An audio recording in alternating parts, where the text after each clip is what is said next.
On this day, this very day, 60 years ago, the Reverend Dr. Martin Luther King Jr. was arrested, along with 55 others, and was jailed in Birmingham, Alabama.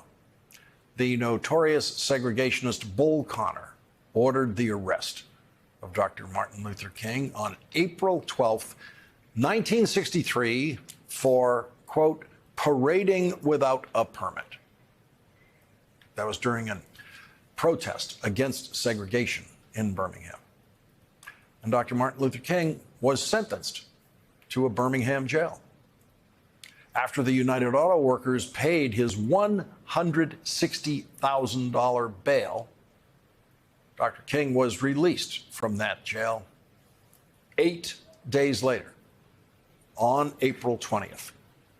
While in that jail, Dr. King was in a dark cell, alone, with no mattress, and was denied any phone calls. He was smuggled a Birmingham newspaper that had published a letter by 8 white local clergymen in response to civil rights protests in Alabama. In that letter, the white clergymen wrote that they, quote, strongly urge our own Negro community to withdraw support from these demonstrations and to unite locally in working peacefully for a better Birmingham. When rights are consistently denied, a cause should be pressed in the courts and in negotiations among local leaders and not in the streets.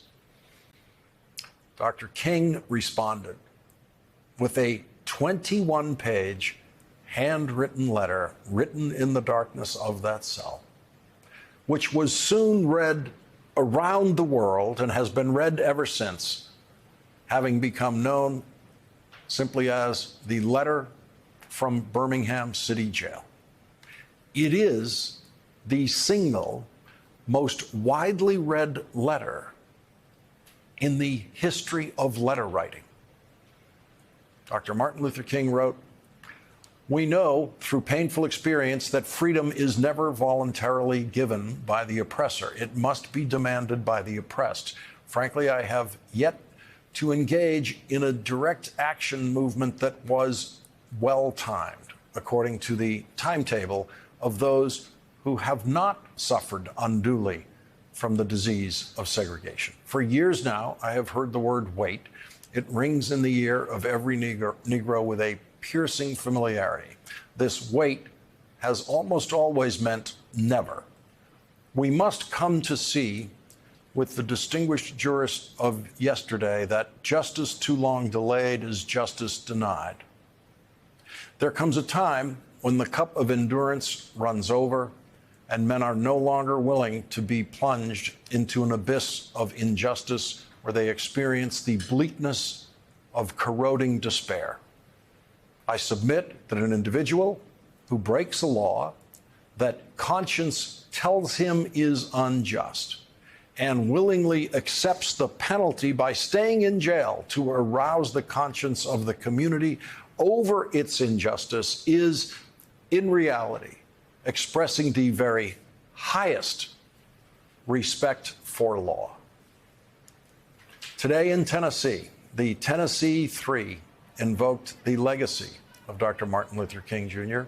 when they spoke in Memphis outside the Lorraine Motel, where Dr. King was assassinated in 1968.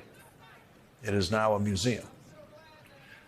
They began last week as 3 members of the Tennessee House of Representatives subjected to an expulsion vote by the Republican majority in the House.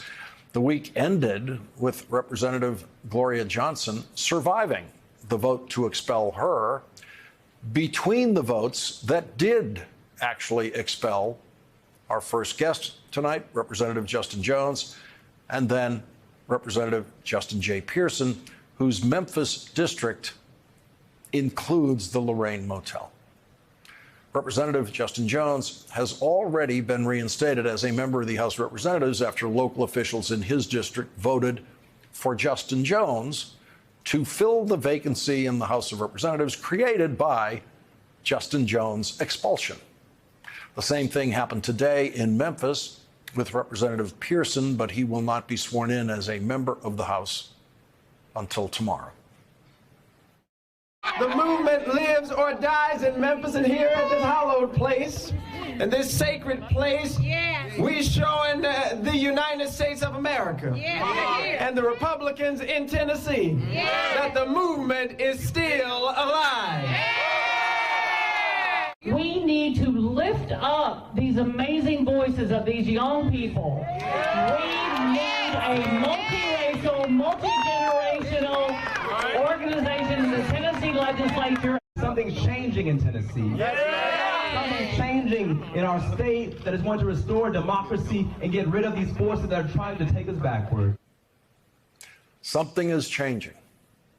After the local vote by officials in Memphis to reinstate Representative Justin Pearson, he said this. We do not speak alone. We speak together. We fight together. So the message for all the people in Nashville who decided to expel us. You can't expel hope. Now that the Shelby County Commission has done their job. I'm so glad we get to get back to doing our job. And what is our job? It's to elevate the voices of the 6 kids, the 6 people in Nashville. The 3 children who are just 9 years old.